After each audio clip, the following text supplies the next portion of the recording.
معزز ناظرین و سامعین آداب، میں سحرتاب رومانی آپ سے مخاطب ہوں۔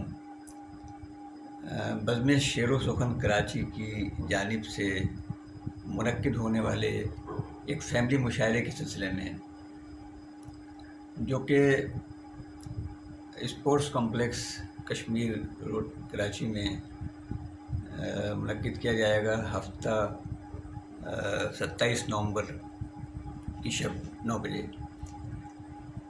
میں کہنا چاہتا ہوں کہ مشاعرے ہماری تہذیبی اقدار کے آئینہ دار ہیں، حوالہ ہیں۔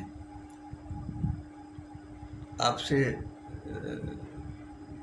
کہنا چاہتا ہوں کہ اس میں شریک ہوں اس مشاعرے میں۔ اور بزم شعر و سخن نے اب تک جو 4 مشاعرے منعقد کیے ہیں اپنے سالانہ، وہ بڑے اہم ترین مشاعرے کراچی کی تاریخ کے۔ تو اس مشاعرے کو بھی کامیاب بنائیے، آپ تمام احباب اپنی فیملیز کے ساتھ شریک ہوں اور اسے کامیاب بنائیں۔ اس مشاعرے میں جو ہے وہ کراچی کے اہم ترین شعراء اپنا کلام سنائیں گے، اور آپ کی شرکت ظاہر ہے کہ اسے کامیاب بنائے گی۔ اردو زبان و ادب سے محبت کا ثبوت بھی یہ ہوگا۔ آپ جتنی تعداد میں احباب شریک ہوں گے، ظاہر ہے کہ وہ ثبوت ہوگا اس بات کا کہ ہمارے یہاں کتنے لوگ جو ہیں وہ اردو شعر و ادب سے محبت کرنے والے ہیں۔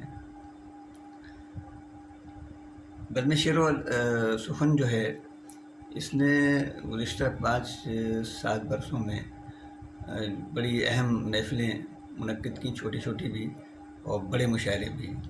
تو خراج تحسین میں پیش کرنا چاہوں گا اس کے تمام جو اراکین ہیں، جو اس کے منتظمین ہیں، جس میں کچھ نام تو میں لے بھی سکتا ہوں۔ جناب طارق جمیل صاحب ہیں، خالد میر صاحب ہیں، طاہر سلطان پرفیوم والا صاحب ہیں، اور سرفراز عالم صاحب ہیں، اور بہت سے نام ہیں۔ تو سب کو اس سلسلے میں مبارکباد بھی میں دوں گا کہ اتنے اہم جو ہے وہ تقریبات منعقد کی ہیں اس کے سلسلے میں، اور یہ مشاعرہ بھی جو ہے وہ انشاءاللہ جو ہے